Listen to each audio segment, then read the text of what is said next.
Welcome back, folks. It's Mr. RKNK, Real Currency, No Counterfeits. And like we do the best at reviewing. So what I have on the table today is two guns that get a lot of bashing, but it's funny because everybody knows them. Um, High points. And I actually have a high point 9 millimeter, and I actually have a high point 45 caliber. I was about to say millimeter, 45 caliber. Um, And first off, as always, gonna make sure the guns are safety checked. Magazines are not in them; they're actually right here. And there is no ammunition in the head of the pistols. Um, so let's jump right into it. High Point. High Point has been around for a little while. Um, they're known for manufacturing blowback design pistols with heavy slides that are supposed to be extremely reliable. Um, they actually come in four different calibers, and they actually make carbine um, pistol or rifles also. Um, this is the 9 millimeter. They make a 380, which is the exact same size. The only difference between the 9 and the 380, aside from the barrels, would be the 380 actually comes in a stainless steel, I believe is what it is. It looks like a stainless steel, but it might not be. Stainless steel tone, I'll say, which is more accurate, slide.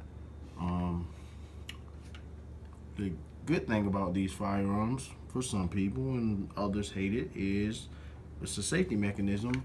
Firearms cannot fire at all with the magazines out. It has a magazine disconnect safety. Some people love it, some people hate it. Doesn't bother me at all. I just like these firearms. They come with red dot sights in the back and a yellow sight in the front. Very easy for visibility and dim lighting situations, and also when the sun is out. Has small serrations for the rack and back of the slide. I think this is a downfall of these firearms. Um, they get bashed a lot because they're very inexpensive.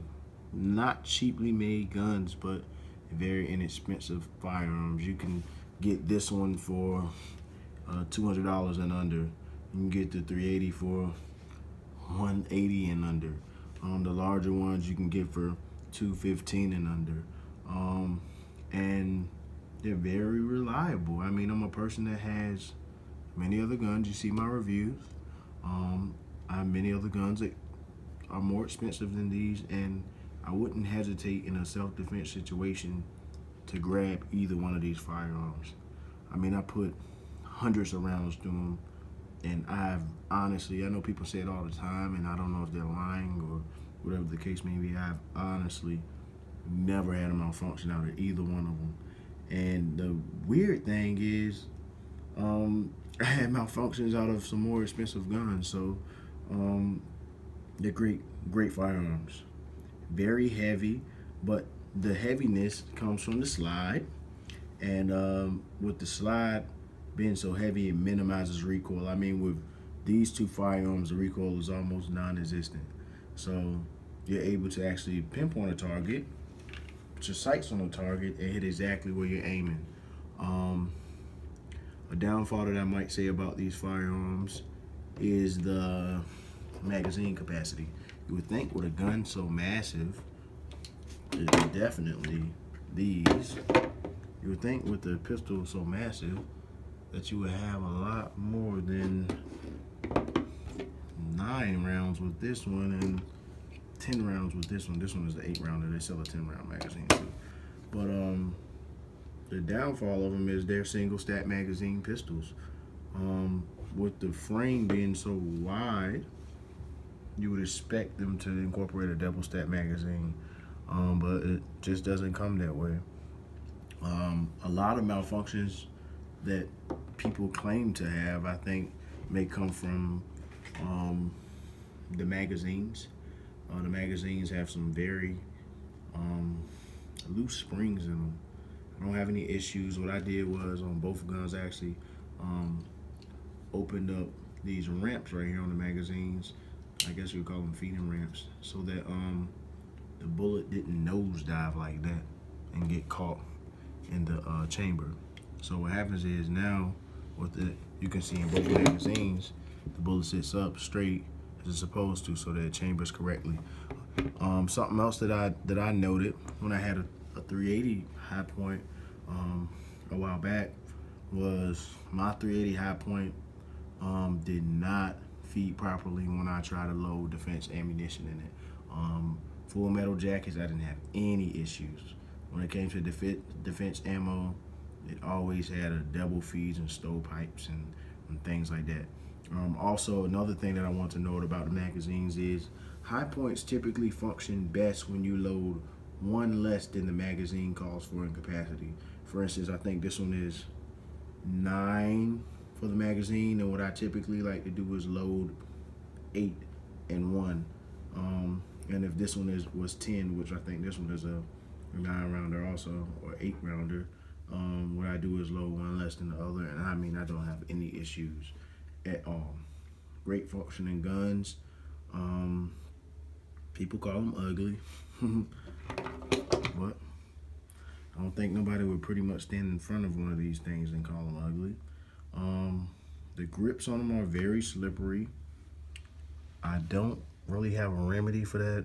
Grip tape.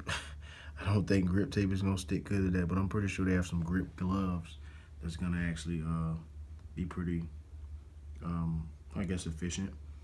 They both have external safeties on them, and it's on safety when this red dot is covered, as you can see, and it's off safety when it's not. They're supposed to have a drop safety too, so if you drop them, they're not supposed to go off. I wouldn't advise you to just go dropping your gun to try to figure out. And also, the last thing about these firearms is they're great guns. I think I said that though. Other than that, the 40 caliber is going to be the exact same size as the 45 caliber, and the 9mm is going to be the exact same size as the 380. You cannot swap the barrels out. A lot of people ask those questions, and I'm going to tell you exactly why you can't swap the barrels out.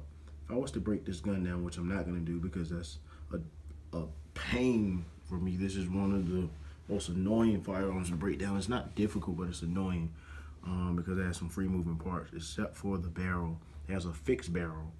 And I took it apart one time, and I was actually curious as to, okay, well, if I have a 9mm, can I change it to a 380? If I have a 45, can I change it to a 40? And I could not, because the barrel in the inside is actually fixed. So you can't remove the barrel from the firearm to actually swap it out and put a different barrel in there. So if you want the other calibers, you actually have to go purchase the other calibers. These two have done great for me, and they'll be around, and I'll probably pass them down. All right, but this is Mr. RKNK, real currency, no counterfeits. These are my high points, and I showed you all of the high points of them today. All right, you go out, have a great day or night, depending on where you're at.